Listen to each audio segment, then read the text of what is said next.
Good morning Odisha. आज 26 अगस्त 2026 बुधवार। चलतु नजर पकाइबा देश विदेश गुरुत्वपूर्ण खबर उपरे। आज दिन में कौन गुरुत्वपूर्ण खबर रही ताहा जानिबा। आम चैनल को प्रथम करी आसिथिले चैनल को सब्सक्राइब करी आपनक भल पाइबा स्वरूप वीडियोटी को लाइक करि दियंतु। आसतु नजर पकाइबा आज खबर उपरे। प्रथम खबर, सुभद्रा महिलांको पई घटिला अंत। आउ 2 दिन में मिलिबो सुभद्रा टंका। नयागढ़ रे आहुरी शक्तिशाली हेबो बीजेपी। स्वतंत्र 20,000 रु अधिक महिला जोगदेबे। नयागढ़ रे बीजेपी आगकू बढ़ुछि। आगकू मिश्रण पर्व आयोजित हेबो। बीजेपी बहु नेता जोगदेबे। समय कहिबो आगकू कोन हेबो। नयागढ़ रे बीजेपी गड़ भुसुड़ी सारिछि। सबठारु बड़ कथा हेउछि एथर 2,21,054 जन हिताधिकारी प्रथम थर पई सुभद्रा टंका पाइबे। अर्थात पूर्वर जो माने टंका पाई नथिले से जांच परे योग्य विवेचित होइथिबा हिताधिकारी को एथर शामिल करा जायछि। आउ जेउ हिताधिकारींकर एकाधिक किस्ती बाकी रहिछि सेमानंकु मध्य फील्ड जांच परे बकाया समस्त किस्ती मिलिबो बोली सूचना मिलिछि। जेउ हिताधिकारींक माने पंचम किस्ती रु वंचित हेबे सेमानंकु पंचम किस्ती देबार प्राय 1 मास परे टंका दिया जिवो। पूर्वरु चतुर्थ किस्ती रे प्राय 1,04,00,000 हिताधिकारी सुभद्रा टंका पाइथिबा बेले एथर पंचम किस्ती रे 1,03,26,162 जनकु टंका मिलिबो। तेणु अगस्त 27 नुहे अगस्त 28 रक्षाबंधन दिन आपणक खाता को आसीबो सुभद्रा टंका। परवर्ती खबर, राज्य रे सार जोगाण सुरुखुर रे चलिछि। 28,000 टन महजूद अछि। आहुरी 3,20,00,000 टन आसीबो। राज्य रे चलित वर्ष सार जोगाण व्यवस्था सुरुखुर रे चलिछि। सारर अभाव जेपरि न हुए से नै सरकारक पक्षरु कड़ा नजर रखा जायछि। ए नै समवाय मंत्री प्रदीप बड़ सामंत बड़ सूचना दैछन्ति। मंत्रीक सूचना अनुसार ए जावत कृषि विभाग पक्षरु 2,76,963 टन सार जोगाई दिया जायछि। सेहिपरि समवाय विभाग पक्षरु पैक्स और लैंप्स गुड़िक 2,48,676 टन सार दिया जायछि। वर्तमान विभाग रे निकट आहुरी 28,297 टन सार महजूद रही। आगामी दिन में कृषि विभाग पक्षरु आहुरी 3,20,000 टन सार जोगाई दिया जिवो। पूर्वरु समवाय विभाग को कृषि विभाग पक्षरु 35% सार दिया जाउथुबा बेले एबे एहाकू बढ़ाई 60% करा जायछि। परवर्ती खबर, सरकार देबे अति सस्तारे चीनी। जानंतु केउ माने पाइबे लाभ। बाजार रे दर दाम एबे वृद्धि पाइबारे लागिछि। विशेष भाबे चीनीर दर एबे आकाश छुआ होइछि। ठीक एही समय रे राशन कार्ड धारकक पई आसीछि एक बड़ खुशी खबर। सरकारी योजना अधीन रे ग्राहक माने बाजार मूल्य ठारू यथेष्ट कम मूल्य रे चीनी पाई परिबे। किंतु एही सुविधा समस्तक पई मागणा रे उपलब्ध नुहे। हिताधिकारी माननकु सेमानक कार्ड वर्ग एवं राज्य सरकारक नियमावली आधार रे चयन करा जिवो। साधारण बंटन व्यवस्था माध्यम रे किछि योग्य परिवार को बाजार मूल्य ठारू कम मूल्य रे चीनी जोगाई दिया जाए। अंत्योदय अन्न योजना अधीन रे योग्य परिवार अनेक राज्य रे विशेष भाव रे योग्य। तथापि यह मने रखिबा गुरुत्वपूर्ण जे प्रत्येक राशन कार्ड रे चीनीर ग्यारंटी दिया जाय नाही। चीनीर परिमाण मूल्य एवं योग्यता राज्य अनुसार भिन्न होई पारे। किछि स्थान रे चीनी प्राय 13 टंका 50 प्रति किलोग्राम रे उपलब्ध होई पारे। परवर्ती खबर, राशन कार्ड पाखरे नथिले मिलिबो भी राशन। जानंतु पूरा नियम। सरकार आर्थिक दृष्टिरू दुर्बल एवं सहायक लोकंक पई गुरुत्वपूर्ण योजना चलांती। जदि आपण मध्य सरकारी राशन रू उपकृत हेउचंती तेबे एही खबर आपणक पई बेस उपयोगी। कल्पना करंतु जे आपण एक राशन दुकान को जाउछंती किंतु घरे आपणकर राशन कार्ड भूली जाउछंती। तेबे कोन हेबो चलंतु जानिबा। कोन आपण जानंती जे आपण आपणकर राशन कार्ड बिना राशन पाई परिबे? जदि जानि नाहंती तेबे जानंतु ए विषय रे अधिक जानिबा कथा। पोस्ट रे दिया जाइथिबा सूचना, सरकार एहार सरकारी सोशल मीडिया प्लेटफॉर्म रे एक पोस्ट जारी करी स्पष्ट करिसंती जे जदि जने योग्य हिताधिकारी राशन दुकान को जानती तेबे घरे तांकर राशन कार्ड भूली जानती तेबे मध्य सेमानंकु राशन मिलिबो। एथि पई हिताधिकारी आधार कार्ड आवश्यक हेबो। परवर्ती खबर, खाउटींको महंगा माड़ हु हु होई बढ़ुची चीनी दर। राज्य रे गत किछि दिन धरी अत्यावश्यक खाद्य सामग्री और पनीपरिबा दर हु हु होई बढ़ी चलीछि। पियाज, रसुण, अदा और रोसई तेल दर उपरे कौनसी नियंत्रण नथिबा बेले एबे चीनी दर रे प्राय 20 टंका वृद्धि खाउटींको चिंता बढ़ाइछि। किछि दिन तळे खोला बाजार रे चीनी केजी 45 टंका बिक्री हेउथिबा बेले एबे 65 टंका रे पहुंचिछि। आगकू चीनी दर आहुरी वृद्धि संभावना थिबारु एथिरु प्रस्तुत विभिन्न सामग्रीर मूल्य बढ़िबा आशंका देखा दैछि। देश में प्रति मासरे 23 लाख टन चीनी आवश्यक होता है। तेबे ओडिशा पई वार्षिक 9 लाख टन, मासिक 75,000 टन एवं दिन को 2,500 टन चीनी कारबार होता है। एथिपाई मुख्यतः कर्णाटक, महाराष्ट्र और उत्तर प्रदेश रु चीनी आसी थाए। चीनी रो होलसेल दर प्राय 1.5 मास तले क्विंटाल पिछा 4,000 टंका थिबा बेले एबे प्राय 6,000 टंका पहुंची। फलतः खुचरा दर रे वृद्धि घटी। परवर्ती खबर ई केवाईसी तारीख को नहीं बड़ अपडेट। घरे गैस व्यवहार करुथिले जानतु कौन रही अपडेट। अगस्ट 23 रे एलपीजी सिलिंडर पई ई केवाईसी करिवार शेष तारीख शेष होईछि। एही तारीख सुधा ई केवाईसी करि नथिबा किछि कस्टमर सिलिंडर बुक करिबा और सब्सिडी पाइबारे हैरान होई पारंती। तथापि ग्राहक मानक पई आश्वस्ति हेउछि जे ई केवाईसी सुविधा उपलब्ध रहिबो। आसंतु जानिबा नुआ अपडेट। ग्राहक माने सामना करुथबा विभिन्न समस्या को दृष्टि रे रखी डीलर माने ई केवाईसी शेष तारीख को 31 अगस्त 2026 पर्यंत वृद्धि करने दाबी करथिले। वर्तमान एही तारीख 31 अगस्त पर्यंत बढ़ाई दिया जाइछि। किछि कंपनी स्पष्ट करिसंति जे ई केवाईसी सुविधा केबे भी संपूर्ण बंद करा जिवो नाही। जेउ ग्राहक मानकर प्रक्रिया असंपूर्ण से माने भविष्यत रे एहाकु सहजरे समाप्त करि परिबे। आज एलपीजी सिलिंडर मूल्य संपर्क रे किछि भल खबर आसीछि। आसंतु भुवनेश्वर गैस रे सिलिंडर रे मूल्य कौनसी वृद्धि होई नाही। आपण आपणको गैस कंपनी रो ऐप डाउनलोड करि परिबे और घरे बसी बायोमेट्रिक फेस ऑथेंटिकेशन माध्यम रे किछि मिनिट मध्य ई केवाईसी करि परिबे। परवर्ती खबर सीएम किसान टंका को नहीं आसिला खुशी खबर। एही दिन मिलिबो 2000 टंका। चाषी माने एबेठू करि निहंतु एही काम। सीएम किसान योजना रो टंका 16 सेप्टेम्बर रे चाषी को खाता को आसीबाकू थिबारु चाषी माने एबेठू निजर समस्त तथ्य जांच करि निहंतु।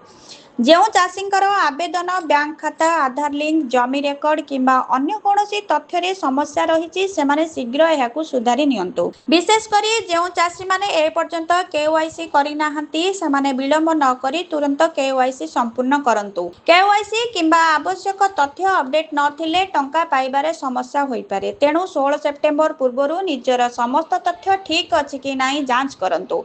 आवश्यक हेले निकटस्थ कृषि कार्यालय, जनसेवा केंद्र किंबा संपृक्त बैंक रे जोगाजोग करी समस्यार समाधान करंतु। टंका आसीबा पूर्वरु एही काम करिबाकू भूलंतु नाही। परवर्ती खबर 300 यूनिट मागणा बिजुली सह मोटा अंकर सब्सिडी 78,000 टंका। सीधा सड़क बैंक अकाउंट रे मिलिबो सब्सिडी। मीटर लागिबा परे 30 दिन रे पहुंचिबो टंका। अतिरिक्त बिजुली को बिक्री करी करंतु अर्थ उपार्जन। केंद्र सारा करण एही योजनार मूल लक्ष्य हेला देशर कोटी कोटी परिवार को बिजुली क्षेत्र में आत्मनिर्भरशील करबा। एही योजना अधीन रे आपण निज घरर छात उपरे सोलार पैनल बा रूफटॉप सोलार प्लांट संस्थापन करि परिबे। थरे एहा लगा जिबा परे आपणको प्रति मासरे 300 यूनिट पर्यंत बिजुली बिल देबाकू पड़िबो नाही, जहा संपूर्ण मागणा। जदि आपणको घरर बिजुली व्यवहार मासकू 150 यूनिट मध्य रे अछि एवं आपण 1 रु 2 किलोवाट रो सोलार प्लांट लगाउछंती तेबे सरकार पक्षरु 30,000 टंका रु 60,000 टंका सब्सिडी मिलिथाय। सेही परे जदि आपण मासिक खर्चर 150 रु 300 यूनिट पर्यंत मध्य रे अछि एवं आपण 2 रु 3 किलोवाट रो सोलार प्लांट लगाउछंती तेबे आपणको 7,80,000 सब्सिडी मिलिबो।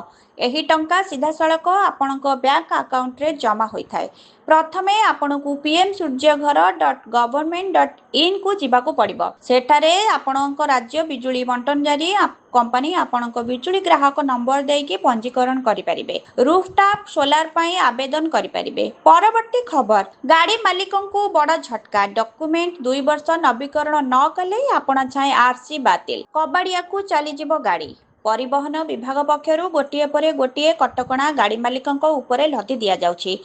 स्थिति एमिति हेलानी जे रास्ता रे गाड़ी चलाइबा कष्टकर। केतेबेले एचएसआरपी नारे जुलम तो आउ केतेबेले पीयूसीसी नारे जंत्रणा। केतेबेले राज्य परिवहन विभाग गोटे नियम लागू करुछि तो आउ केतेबेले केंद्र सड़क परिवहन और राजमार्ग मंत्रालय रु नुआ कटकणा लागू करुछि। एबे केंद्र मंत्रालय पक्षरु एक नुआ नियम लागू करा जायछि। नियम अनुसार जदि कौनसी गाड़ी रो कौनसी गोटे भी डॉक्यूमेंट 2 वर्ष धरी नवीकरण होई नथिबो तेबे उक्त गाड़ी रो पंजीकरण सर्टिफिकेट बातिल करा होइजिवो। परवर्ती खबर पीएम किसान रो 24तम किस्ती को नै आसिला बड़ खबर। केबे मिलिबो टंका। केंद्र सरकार प्रधानमंत्री किसान सम्मान निधि योजना सारा देशर लक्ष लक्ष चाषी आर्थिक आश्वस्तिर एक प्रमुख उत्स। एही योजना अधीन सरकार योग्य चाषी मानक प्रतिवर्ष 2000 लेखाएं 3टी किस्ती 6000 टंका आर्थिक सहायता प्रदान करती। 23तम किस्ती जारी हेबा परठारु चाषी माने परवर्ती 2000 किस्ती अर्थात 24तम किस्ती केबे सेमानक अकाउंट को स्थानांतरित हेबो से नहीं अपेक्षा करिसेंती। आसंतु जानिबा केउ मासरे 24तम किस्ती आसीबार आशा करा जाउछि एवं केउ चाषी अकाउंट को एही टंका पहुंचिबो। 24तम किस्ती केबे मिलिबो? प्रधानमंत्री किसान योजनार नियम अनुसार सरकार प्रति 4 मासरे एक किस्ती जारी करती। योजनार 23तम किस्ती जून मासरे जारी करा जायतिला, तेणु जून मासरु 4 मासर अवधि अक्टोबर रे शेष हेबो। 24तम किस्ती अक्टोबर 2026 रे जारी हेबार संभावना रहिछि। परवर्ती खबर, सरकार देबे एडमिशन फी, छात्र छात्री भरिबे परीक्षा फी। केजी रु पीजी पर्यंत मागणा शिक्षा योजना रे नियमित स्नातक और स्नातकोत्तर पाठ्यक्रम रे नामलेखा और पुनः नामलेखा पाई छात्र छात्री को निर्धारित फी देबाकू पड़िबो नाही। एडमिशन फी, डेवलपमेंट फी समेत योजना रे अंतर्भुक्त अन्यान्य फी सरकार वहन करिवे। तेबे परीक्षा फीस को एही योजना रे शामिल करा जाय नाही। फलरे विश्वविद्यालय रो नियम अनुसार परीक्षा फीस छात्र छात्री को देबाकू पड़िबो। केजी रु पीजी मागणा शिक्षा नै सरकारक घोषणा उपरे उच्च शिक्षा विभाग रु ज्ञानोदय शिक्षा रु समृद्धि योजना संपर्कित विस्तृत मार्गदर्शिका बा एसओपी जारी करा जायछि। नामलेखा फी भली छात्र छात्री ठारू आउ केतेक फी आदाय करि परिबे शिक्षानुष्ठान कर्तृपक्ष। सेमिनार, परीक्षा, शैक्षिक भ्रमण, आलुमिनी एसोसिएशन भली कार्यक्रम पाई फी आदाय करिबाकू उच्च शिक्षा विभाग अनुमति दैछि। योजनार सुविधा पाई छात्र छात्री 75% उपस्थान बाध्यतामूलक करा जायछि। परवर्ती खबर, एणिकी 24 घंटा एटीएम रु मिलिबो सरकारी राशन। जानतु केउठु आरंभ होईछि सुविधा, केउ माने पाइबे लाभ। आपण कोन सरकारी राशन रो लाभ नियंती कि? आपण एथिपाई जदि प्रति मास राशन नेबा पाई आपणको लंबा लाइन रे ठिया हेबाकू पड़ुछि, तेबे एही खबर आपणको पाई जरूरी। जदि आपण छत्तीसगढ़ रो बासिंदा, तेबे एणिकी राशन नेबा पाई लंबा लाइन रे ठिया हेबाकू पड़िबो नाही। कारण राशन नेबा प्रक्रिया को सहज करिबा पाई सरकार नुआ प्रजुक्ति अन्नपूर्ति ग्रेन एटीएम रो शुभारंभ करिसंती। सूचना योग्य जे सरकार अन्नपूर्ति ग्रेन एटीएम आरंभ करिसंती। एही मेसिन साहाय्य रे एणिकी राशन कार्डधारी को लंबा लाइन रे ठिया हेबाकू पड़िबो नाही। राशन कार्डधारी निज सुविधा अनुसार एही मेसिन माध्यम रे चाउल नै परिबे। परवर्ती खबर, 60 बयसरु अधिक महिलांको पाई मुख्यमंत्री बड़ घोषणा, मागणारे करिपारिबे बस यात्रा। उत्तर प्रदेश रो योगी सरकार मंगलवार दिन लोकमाता अहल्याबाई मातृशक्ति योजना समेत 24टी प्रस्ताव को मंजूरी देइछन्ती। सीएम योगी 60 वर्षरु अधिक बयसर महिला माननकु एक बड़ उपहार देइछन्ती। एबे एही महिला माने उत्तर प्रदेश राज्य सड़क परिवहन निगम रो समस्त बस रे आजीवन मागणारे यात्रा करिपारिबे। एही सुविधा रे फायदा उठेबा पई परिचय पत्र, वोटर आईडी किंबा अन्य परिचय पत्र देखाइबा जरूरी हेबो। सीएम योगी बुधवार दिन एही योजनार शुभारंभ करिबे। आशा करा जाउछि जे यूपी सरकार एही अनन्य पदक्षेप द्वारा 1 कोटी अधिक महिला लाभवान होई परिबे। बीजेपी 2022 यूपी विधानसभा निर्वाचन समय रे प्रतिश्रुति देइथिला जे सेमाने 60 वर्षरु अधिक बयसर महिला माननकु मागणा बस यात्रा सुविधा जोगाई देबे। परवर्ती खबर, चीनी पाइकारी दर 15% ह्रास, खुचुरा बाजार रे कमुनी दर। चीनी दर को नहीं खाउटिक पई आसीछि किछिटा आश्वस्तिर खबर। केंद्र सरकार 10 लाख टन अशोधित चीनीर शुल्क मुक्त आमदानी को अनुमति देबा सह महजुदकारी उपरे कड़ा नजर रखिबा परे पाइकारी बाजार रे चीनी दर प्राय 15% ह्रास पाइछि। तेबे पाइकारी दर कमिथिले मध्य एहार प्रभाव ए पर्यंत खुचुरा बाजार रे देखिबाकू मिली नाही। गत 3 दिन मध्य रे कारखाना द्वारा दर क्विंटाल पिछा प्राय 800 टंका कमिछि। वर्तमान पाइकारी बाजार रे चीनी किलो पिछा प्राय 62 टंका रे बिक्री हेउछि। जदि बाजार को नुआ जोगाण वृद्धि पाइबो तेबे दर आहुरी प्राय 3 टंका कमी पारे बोली व्यवसायी माने आशा करुछन्ति। परवर्ती खबर, 50 किलो पियाज किनिले उठाई नेबे पुलिस।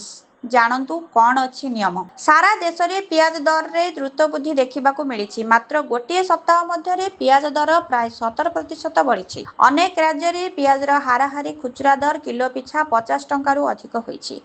दर बढ़िबा परे अनेक लोकଙ୍କ मनरे प्रश्न उठुछि घरोई व्यवहार ପାଇଁ ଅଧିକ ପରିମାଣର ପିଆଜ କିଣିଲେ ଏହାକୁ ମହଜୁଦ ବୋଲି ଧରାଯିବ କି? ଘରେ 50 କିଲୋ ପିଆଜ ରଖିଲେ ପୋଲିସ ଜବତ କରିପାରିବ କି? ଯଦି କୌଣସି ପରିବାର ଘରୋଇ ବ୍ୟବହାର ବିବାହ ପର୍ବପର୍ବାଣୀ କିମ୍ବା ଅନ୍ୟ ପାରିବାରିକ କାର୍ଯ୍ୟକ୍ରମ ପାଇଁ 50 କିଲୋ ପିଆଜ କିଣୁଛନ୍ତି ତେବେ କେବଳ ଏହି ପରିମାଣ ରଖିଥିବା କାରଣରୁ ତାହାକୁ ସ୍ୱତଃ ମହଜୁଦ ବୋଲି ଧରାଯିବ ନାହିଁ। ଘରେ ଗୋଟିଏ କିମ୍ବା 2 ବସ୍ତା ପିଆଜ ରଖିବା ମାତ୍ରରୁ ସାଧାରଣ ଗ୍ରାହକଙ୍କ ବିରୋଧରେ ମହଜୁଦର ମାମଲା ହେବା ଆବଶ୍ୟକ ନୁହେଁ।